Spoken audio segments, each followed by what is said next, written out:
అందరికీ. First time పోయినప్పుడు అందరు ఎక్కించిన తర్వాత మాకు కావాలి అని అడుగుతారు.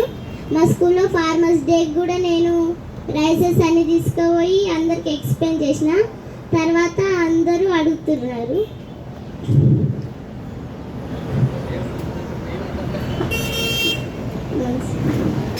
Sir black rice sweet dosa idli ఇవన్నీ అడుగుతారు. మేము రోజు ఆవులని బయకాడికి తీసుకుపోతాం, వాటి దగ్గర పేడ తీస్తాం, క్లీనింగ్ చేస్తాం, గడ్డేస్తాం, నీళ్ళు పెడతాం, పిడికలు కూడా చేస్తాం.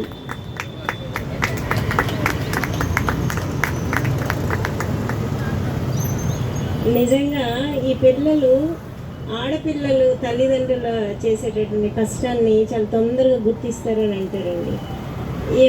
ఏ మీటింగ్లో వెంకటేష్ గారు వాళ్ళ శ్రీమతి కనిపించిన ఆవులను ఎవరు చూసుకుంటున్నారు అని అడిగితే మా పిల్లలు అని అన్నప్పుడు నేను చాలా ఆశ్చర్యపోయాను. అసలు మనం ఏం చేస్తున్నామో పిల్లలు దానికి సపోర్ట్ ఇవ్వడం నిజంగా అతను బ్లెస్డ్ అనే చెప్పాలి.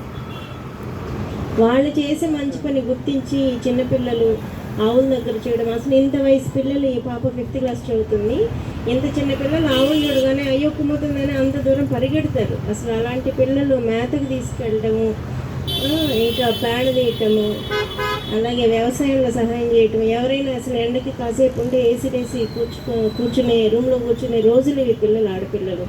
అలాంటిది వీళ్ళు స్కూల్లోకి వెళ్ళి ప్రమోట్ చేయటము, తర్వాత వాళ్ళ తల్లిదండ్రులకి ఇంత సపోర్ట్ చేయడం నిజంగా మనమందరం మన ఇళ్ళల్లో పిల్లలకి ఏం నేర్పిస్తున్నాం అనేది ప్రతి ఒక్కళ్ళు ఆలోచించుకోవాలి.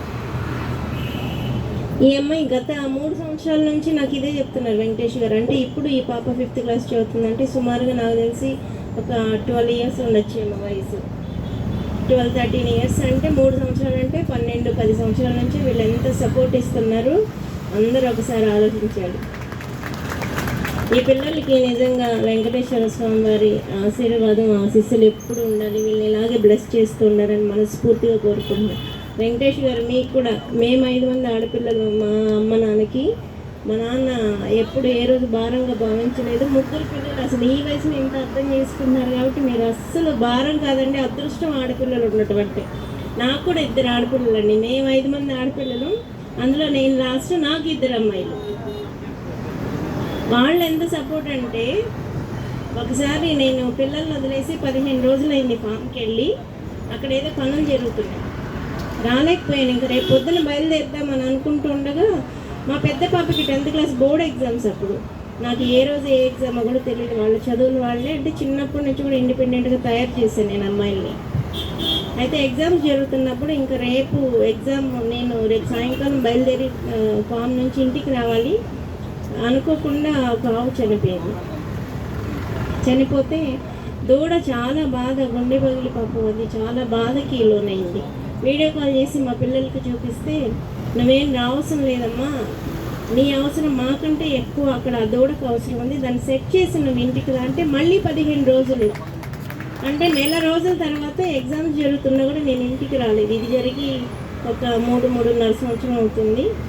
ఆడపిల్లలు అంత అర్థం చేసుకుంటున్నారు. ఏ తల్లిదండ్రులు ఆడపిల్లలని బాధపడాల్సిన అవసరం లేదండి. Thank you.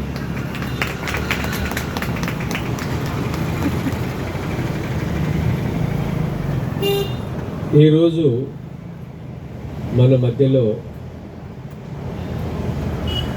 మాపల్లె నరసింహారెడ్డి గారు, ఈయన ఒక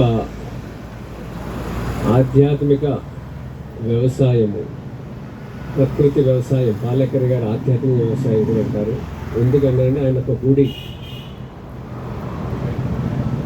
మీరు అక్కడికి వెళ్తే తిరుమల స్వామివారు చూసినంత ఆనందం కలుగుతుంది. ఆ గుడిని కేంద్రంగా చేసుకుని భారతదేశంలో ఇన్ని కార్యక్రమాలు చేస్తున్న నాకైతే ఎక్కడ కనపడలేదు. వ్యవసాయము, గోవులు, దేశీ వరి విత్తనాలు, దేశీ ఆవుల పెంపకం, ఎద్దుగానగా, మాఘ పౌర్ణమికి సంతానం లేని వాళ్ళకి ఒక దివ్య ప్రసాదము, అక్కడ 80-90% ఆ ప్రసాదం తిన్న వాళ్ళకి ఫలితాలు, ఇంకా అనేక కార్యక్రమాలు ఆ గుడి దగ్గర చేస్తున్నారు. ఆయన ఒక కవి, అటు స్వామి మీద, అటు పంటల మీద, అటు గోవు మీద, అన్నిటి మీద మేళవించి కవితలు రాస్తారు. వీళ్ళ తమ్ముడు దిల్ రాజు. మేము మొదట్లో దిల్ రాజు గారి బ్రదర్ అని చెప్పేవాళ్ళం, ఇప్పుడు ఆయన చెప్పట్లే, ఈయన తమ్ముడు దిల్ రాజు. మీరు వేదిక మీదకి రావాల్సిందని కోరుతున్నాం.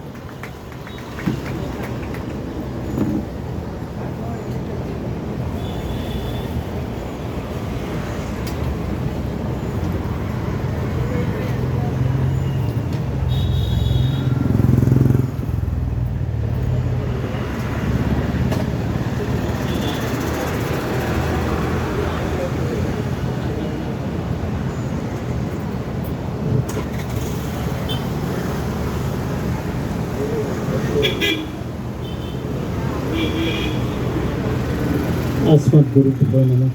జై శ్రీమన్నారాయణ. మిత్రులు విజయరామ్ గారు తలపెట్టినటువంటి ఈ బృహత్ కార్యక్రమం దేశమంతా విస్తరించాలని,